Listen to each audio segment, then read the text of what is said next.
We're delighted to have our speaker this week with us. Gladys Ganiel is Professor in the Sociology of Religion in Queen's University in Belfast.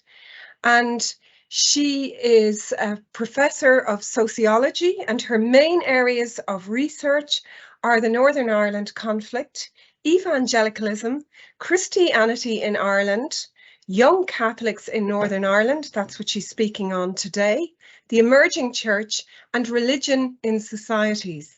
She was born in the USA, and an athletic scholarship took her to study at Providence University, Rhode Island. And since 1999, she's lived on the island of Ireland, and she did her PhD in UCD in politics, evangelicalism, and the conflict in Northern Ireland. In 2006, she began lecturing in conflict resolution and reconciliation at the Irish School of Ecumenics, Trinity College's Dublin, their Belfast campus. In 2015, she joined Queen's University School of Social Sciences, Education and Social Work, and she's a prolific, internationally recognised and distinguished researcher, and she has over 90 research outputs.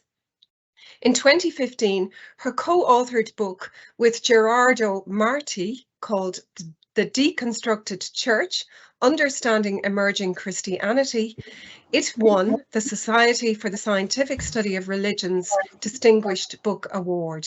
In 2022, Gladys was elected to the Royal Irish Academy in recognition for the originality and quality of her work on religion and peace building. And as if that were not enough, Gladys is an elite runner. She ran for Ireland in the European Championships and for Northern Ireland and in the 2014 Commonwealth Games. And last year, 2022, she won the Belfast City Marathon Women's Race. And we are really delighted to have such a distinguished, multidisciplinary and interesting speaker talk to us today. Gladys, you're so welcome to the Irish Institute for Catholic Studies, and we're delighted to hear from you. Thanks very much for the introduction, Trish. I'll try to live up to some of that, and thanks to everyone who has come out this afternoon. So the topic I'm going to speak about today is highly religious young Catholics in Northern Ireland, and the subtitle is Renewing the Catholic Landscape, and you can see a question mark there. This is based on an article I wrote that's been published in Sociology Compass. So that QR code will take you to the article. I'm basically going to talk through the article, so don't get too distracted by the QR code, but if you would like to read it in more depth, and after the seminar, please do so.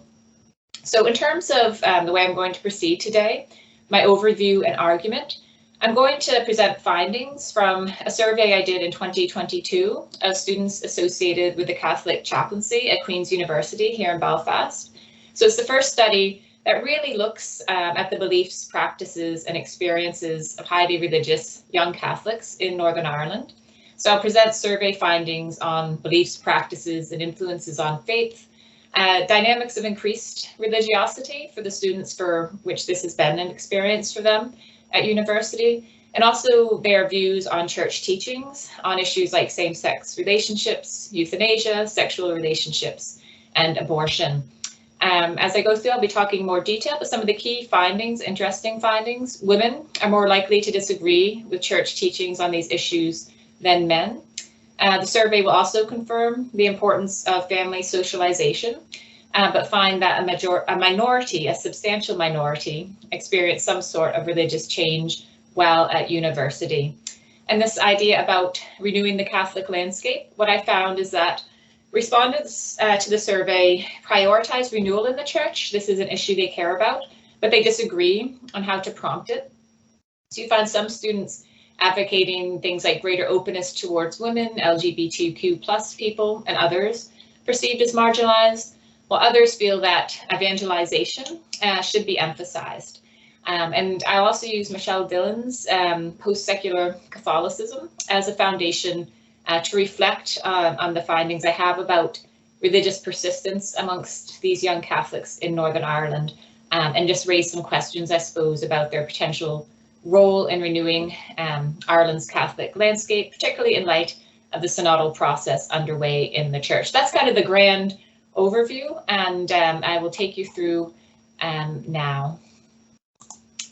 So just to set the scene a wee bit, the image there, this is from the Catholic chaplaincy at Queen's. This was some of the decor they had out recently for St. Patrick's Day in the chapel. So young Catholics in a post-Catholic Ireland. As we all know, since the 1990s, belief and practice have declined dramatically on the whole island, especially among young people.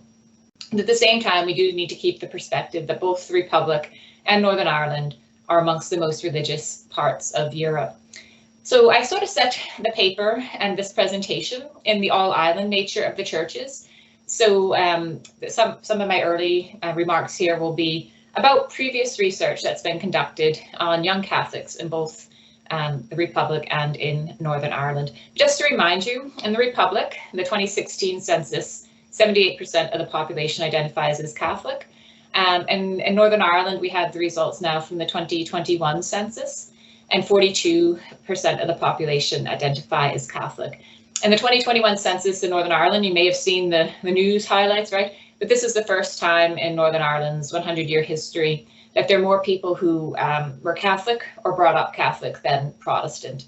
So if you combine the Catholic and brought up Catholic figures and Protestant as well, that's 46% Catholic or Catholic background versus 43% Protestant or Protestant background. So there's pretty strong trends then of Catholic identification, both north and south. But some of you may know, you may not, that in a previous book I described Ireland as post-Catholic. Now, when I use that term, it's not meant to imply that Ireland was once Catholic and now it's not. Rather, for me, it's a description of trends that include, I suppose, the downfall of particular forms of Catholicism. So in the Republic, a monopoly Catholicism, that had the strong links to the state, defined national identity, was very clerical, and emphasized sexual sins. While in Northern Ireland, this was an institutionally strong Catholicism, which defined nationalist identity and structured communal life in a context where Protestants and Unionists exercised a lot of power. Since the 90s, we've had the clerical abuse scandals, which have had an impact across the whole island, but have been more far-reaching in the Republic, where the state had given the church lots of power and education and healthcare and so on and so forth. Again, the percentage of those who say they have no religion in the aftermath of this, about 10% in the last census in the Republic, though I would expect when your religion census results finally come out, that will be much higher this time, particularly because they've changed the way they've asked the census question, but I could maybe speak more about that later. But part of this no religion dynamic includes, for some people, a moral critique of the church and its failings. Some of Hugh Turpin's recent work on that, his recent book, go into that. All that to say that, for me, this post-Catholic thing, it includes a shift in consciousness in which the church is no longer held in high esteem, including by practicing Catholics. So when you're thinking about young Catholics on the whole island or on Northern Ireland, when that's isolated, this is the overall context. Again, to put it in further perspective, Stephen Bullivant's work across Europe and North America, as well, we know that young people are less likely than older generations to practice religion. And Bullivant's study that looked at data from 2014 to 2016 from the European Social Survey found that 16 to 29-year-olds in the Republic ranked as the fourth most religious in Europe.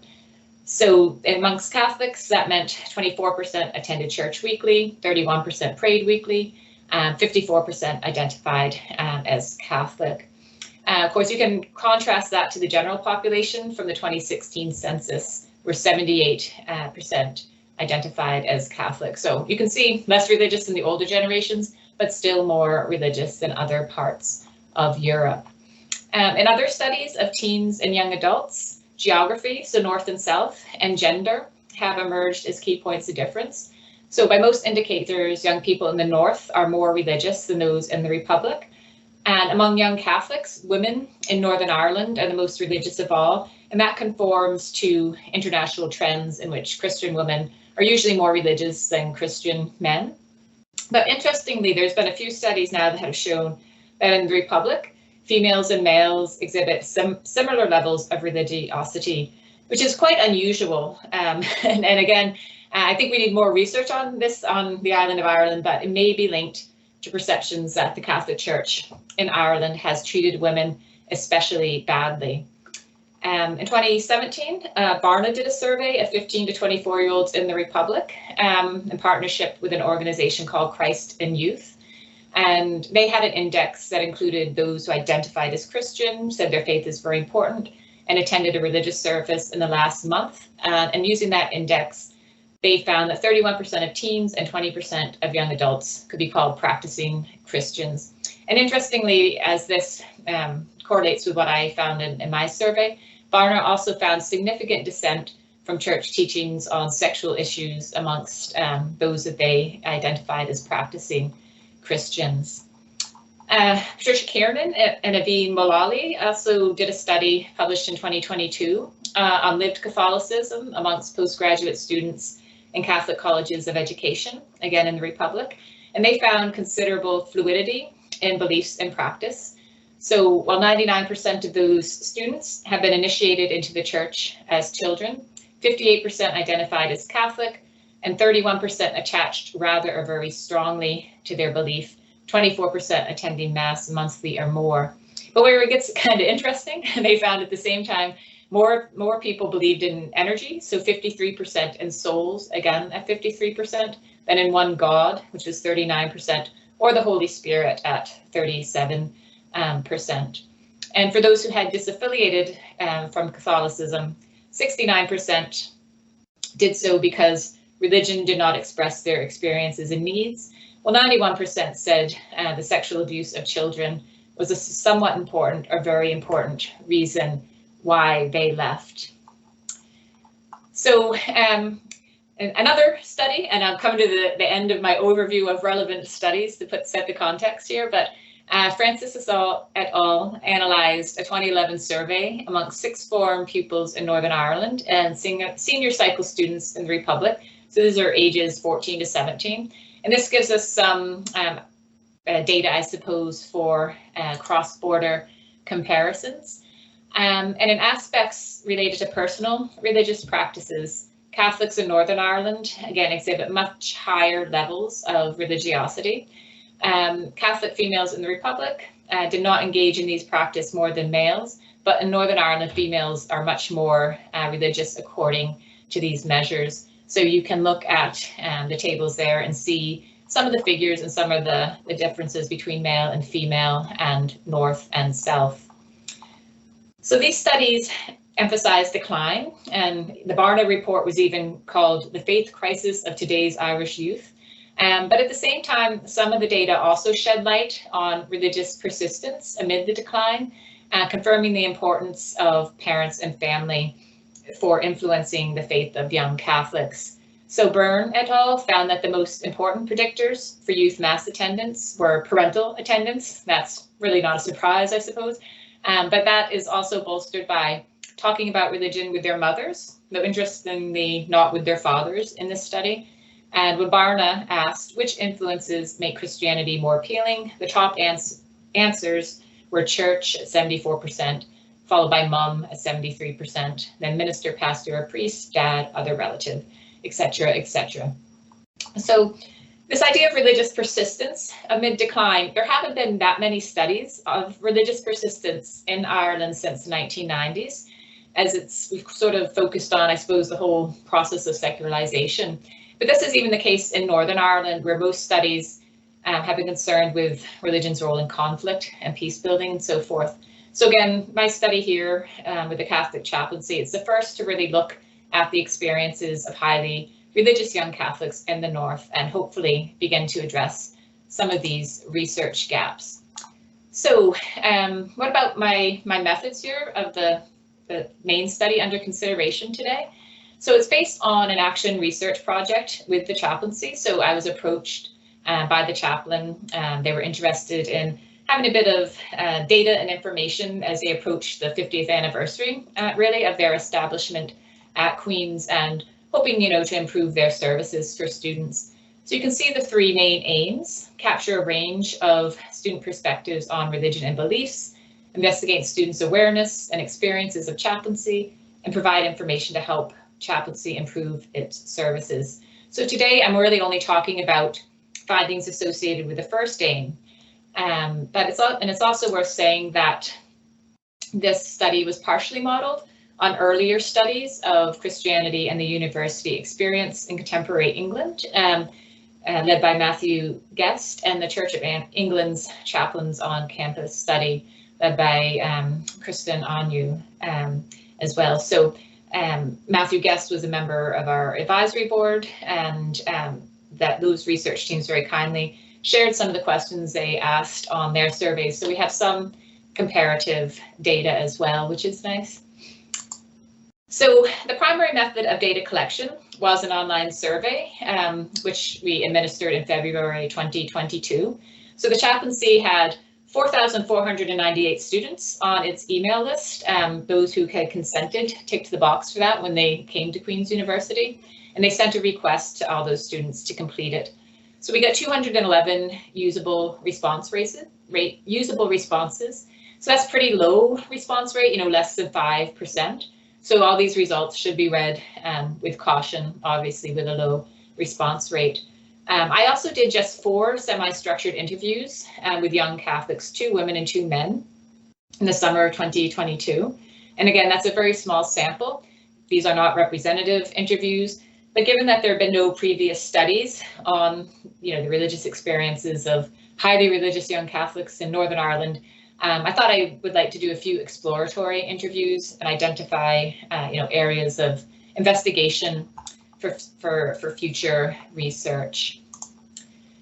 So the survey respondents then, being university students, are young, 78% between the ages of 18 and 25, and a further 11% between 26 and 35.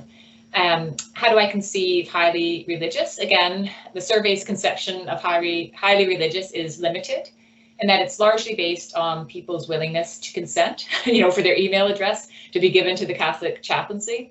And in Northern Ireland, where religion and identity are quite closely bound together, you may get students here more likely to say they're Catholic than you would elsewhere, even if they don't practice. That's something to keep in mind, I suppose. But at the same time, amongst those who responded, 76% say they attend church while at university, which is much higher than if you look at the 2019 Northern Ireland Life and Times survey. People in that age group, combining Catholic and Protestant, only about 35% would say they go to church on a monthly basis. Again, university students, keep in mind that they're highly educated. By being in third level education, that affects the results. So all these aspects of the sample mean that we have limited perspectives on highly religious young Catholics in Northern Ireland, and we can't generalize beyond that subgroup. In terms of a bit more about the demographics, 62% women, 36% men, one of other gender categories. 72% chose Irish as their national identity, followed by Northern Irish at 17%. And we did have respondents from every school in the university. So what about then beliefs, practices, and influences on faith? We had several questions about this. Again, some of them comparable to the UK studies. There's a question, which of the following mostly represents your understanding of God? We got traditional Christian understandings back, I suppose. So 42% saying God is 3 in 1, 36% saying God is personal rather than impersonal, 14% not sure, 7% God is an impersonal life force, and 2% say there definitely is no God. So it seems that these highly religious young Catholics conforming to traditional teachings, as well as the post-Vatican II emphasis on a personal God. And the image there, that's the chapel in the Catholic chaplaincy at Queen's, if you're wondering.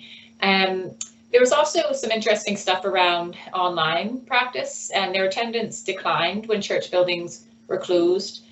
during the pandemic, and services were only available online. So I would say attendance declined. They were not as likely to tune in online. So 33% never accessed an online service, 52% accessed an online service once a month, and 24% did so once a week.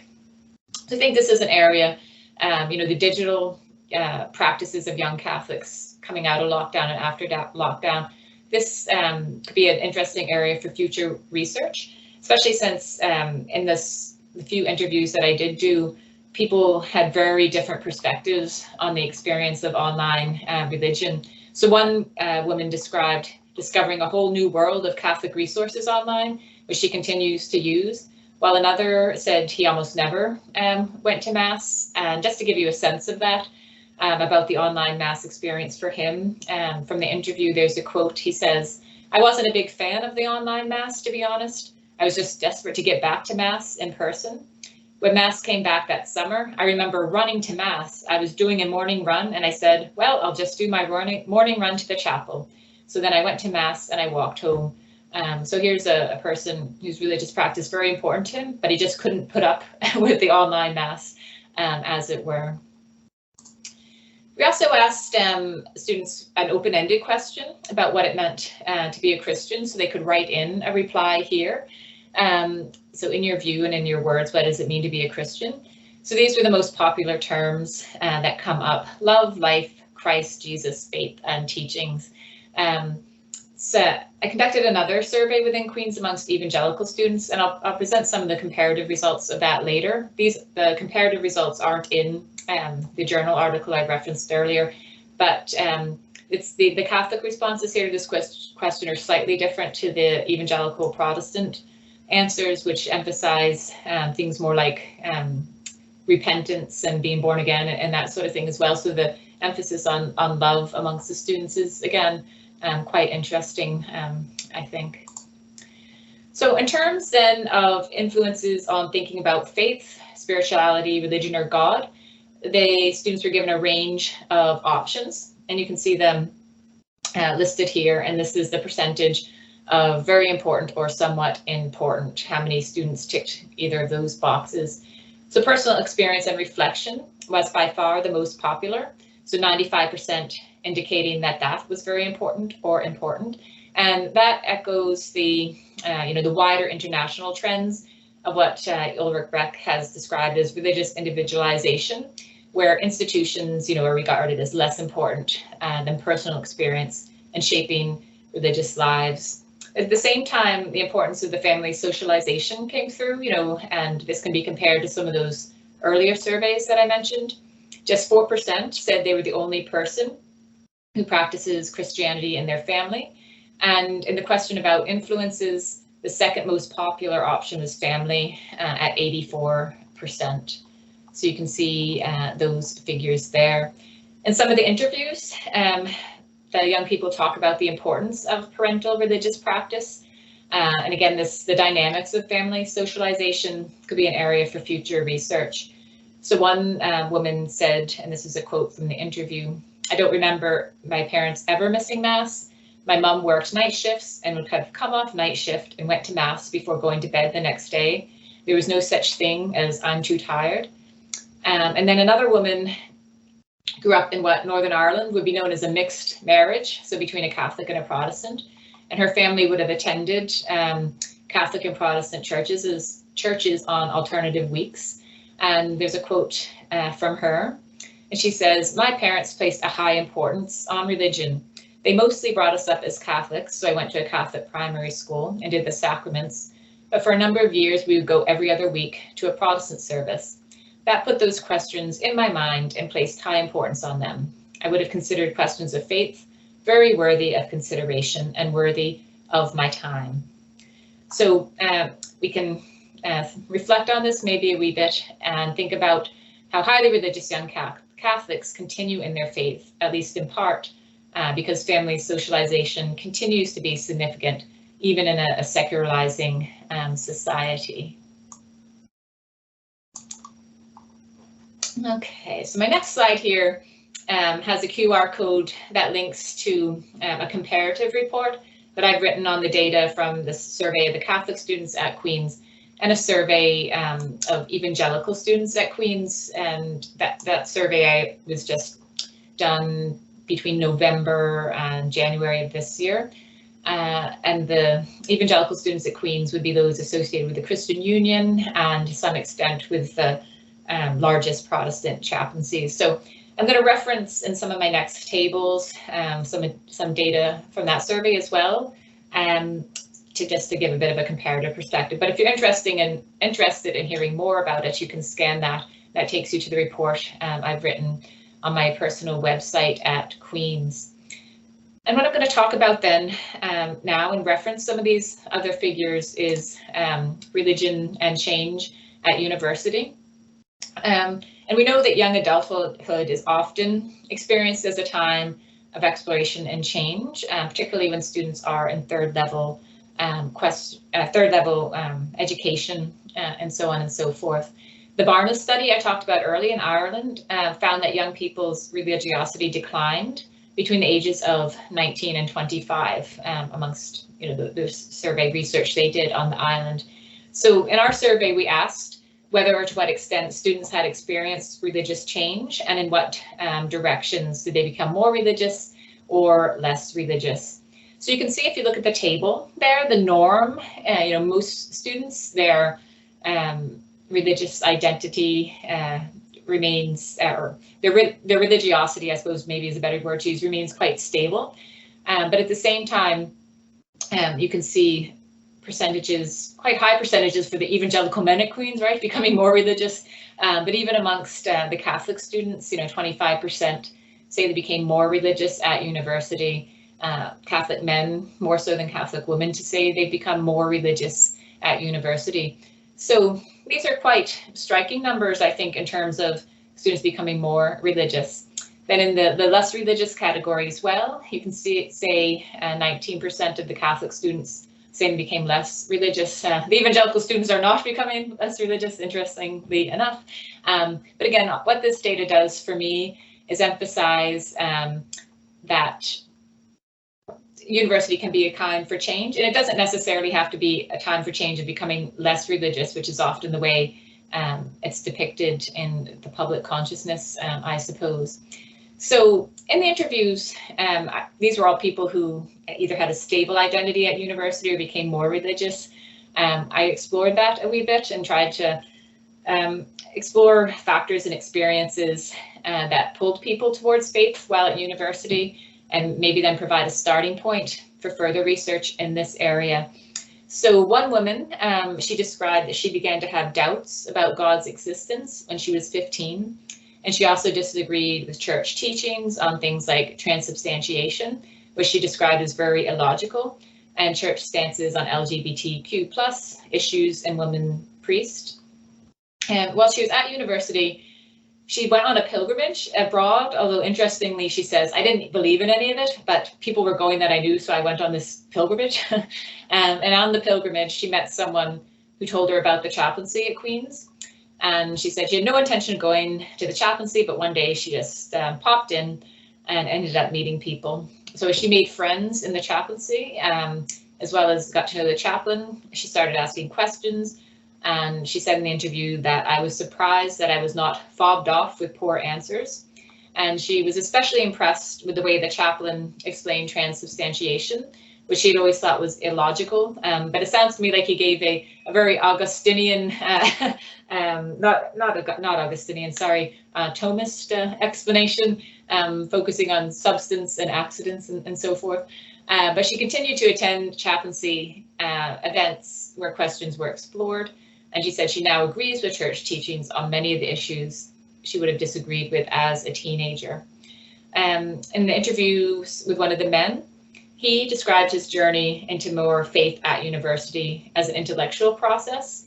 And he said he had kind of drifted into right-wing politics and was watching American and British YouTube videos about problems with the political left. But he found an article online on the website First Things, written by Patrick Deneen, who's a political theorist at University of Notre Dame. He read Deneen's book, Why Liberalism Failed, and that's liberalism not associated with the left, but the centuries-old liberal political tradition. And there's a quote from the interview where he says, "I read that book and it changed my life. I was convinced that the false dichotomy of right-left was no longer valid. However, I didn't have a response to it. Then I found out that Patrick Deneen was a Catholic, and I thought, well, maybe his political ideology is coming from this." So this intellectual process is part of that move towards more religiosity.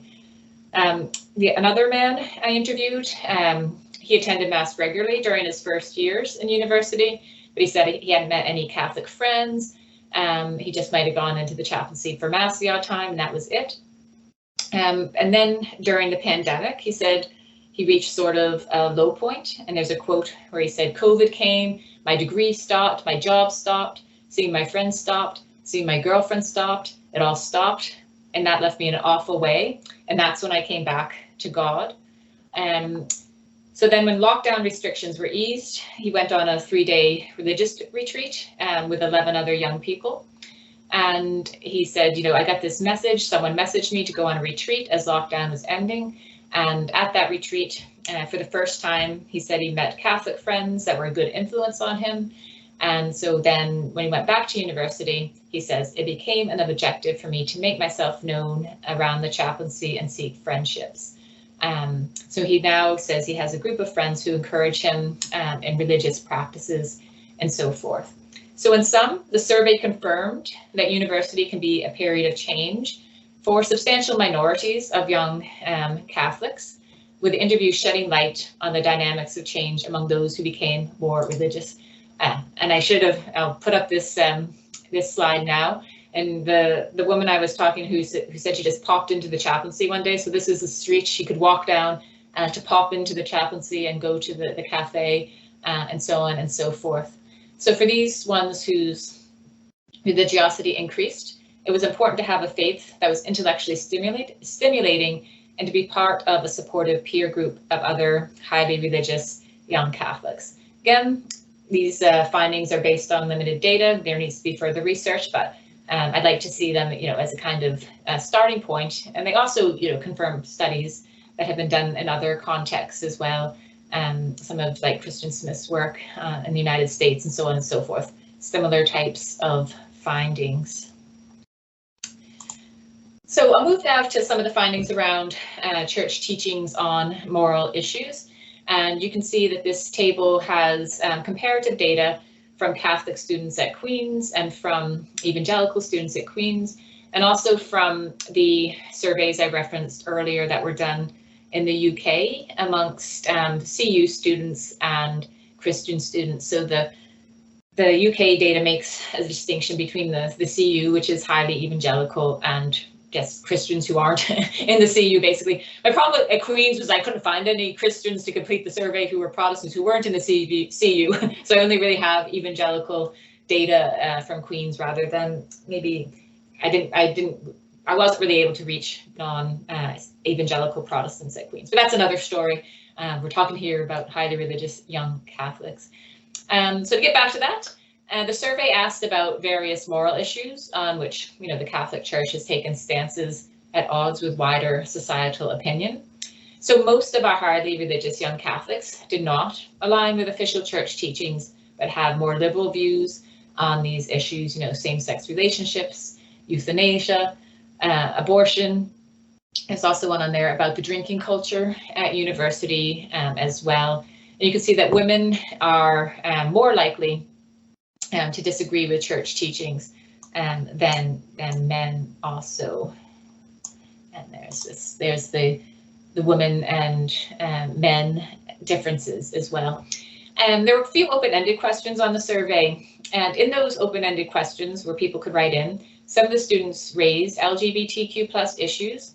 So a second-year male undergraduate wrote this. He said, "I think the Roman Catholic Church's teaching on homosexuality and the Christian view of homosexuality is largely wrong. To say something which wasn't morally acceptable 2,000 years ago and apply that to the modern day is outrageous. To say that homosexuality is wrong is to say that when God created mankind, he somehow made a mistake when he made people who were homosexual or part of the LGBTQ plus umbrella. And then a postgraduate student wrote this on the survey, and he said, I'm a gay white Catholic man. I feel gay Catholic men in Northern Ireland often feel ashamed of who they are, and that is a shame. I am able to be who I am, but many are not, particularly ones I have met at Queen's. Being Catholic is all about my own connection with God and my faith. I agree with the moral guidance of love one another and help each other. But to specify individual practices I feel is wrong and makes me disengage with the Catholic faith, where I would have been quite religious.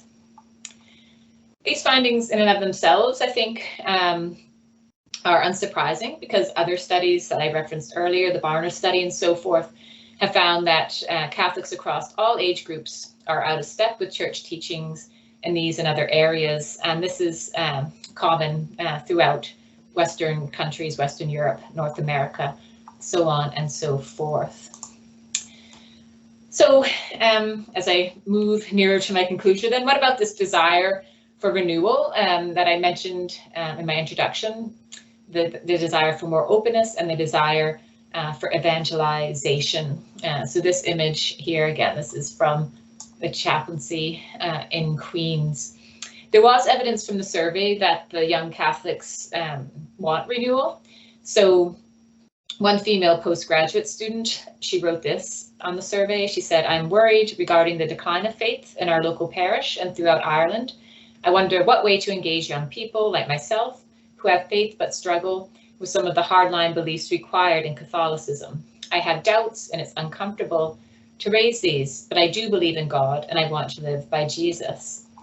So respondents, when they were talking about renewal, seemed to see it either coming through more openness, often to liberalizing trends. If people said they wanted more openness, they mentioned liberal issues more or less, or better evangelization. If there was an underlying tension in these responses, so again, the openness associated with a more liberal form of Catholicism, which teachings on issues like LGBTQ+, abortion, the role of women, should not just be topics of conversation, but could even perhaps be changed potentially. Well, those who emphasize traditional forms of evangelization often seem to align with traditional or official church teachings, and they would have suggested things in the open-ended questions like more advertising Mass on campus, talks about faith, Eucharistic processions, and even matchmaking for single Catholics. Later on in the interviews, two people spoke with approval that the chaplaincy, beginning in autumn 2022, had decided to employ Focus missionaries. So Focus, if you don't know, stands for Fellowship of Catholic University Students, and they're fairly prominent in the United States, but they're basically folks, young postgraduates, young people not long out of their undergraduate degrees that come to try to encourage students to use chaplaincy services more, to engage more with their faith, and they hope that this would be a boost to evangelization. So this question then that I raised at the very beginning, post-secular Catholicism, renewing Ireland's Catholic landscape. And that image there, this is from this year at the Catholic chaplaincy when the students gathered and made St. Bridget's crosses. So earlier in the talk, I framed Ireland as post-Catholic, and that my post-Catholic framing's influenced by Habermas's concept of the post-secular. So Habermas, he didn't argue that Europe was once secular and now it's not. Rather, he claimed the public perceptions of religion had changed and that religious actors who had never disappeared should be regarded as vital conversation partners in democratic public spheres. In recent years, sociologists have employed post-secular as a concept to help explain religious change and persistence, as well as the participation of religious actors in public debates. So Michelle Dillon's book on the post-secular in the United States, or on post-secular Catholicism in the United States, does this. And she sees post-secularism as providing challenges and opportunities for American Catholicism, arguing that post-secular sensibilities may offer avenues for contrite, and that's the word she uses, contrite, church to contribute to public debates. So I think her work is useful for reflecting on this study of young Catholics in the North, Though, of course, you've got to be careful when using American Catholicism to illuminate the Northern Ireland context. And Dillon herself has even argued that American Catholicism has been, again, a quote, more resilient than Irish Catholicism when faced with the forces of modernization, secularism, and individualization in the priest-sex abuse and the priest-sex abuse crisis. So for her, the key difference between American and Irish Catholicism is that Americans have been better able to balance criticism of the church with loyalty to the church, in part because she feels Ireland's clerical church did not fully embrace the idea from Vatican II about church as a people of God. It got a better foothold in the United States, is what she argues. And I would argue that Catholicism in Northern Ireland, and again, you can see from the data here, it's stickier in the north in terms of practice and so forth. I'd argue that Northern Irish Catholicism is more similar to American Catholicism, perhaps. Some of the reasons for this may be that the church in the north did not hold a monopoly position as it did in the south, and this may have been important for establishing foundations for a more resilient faith.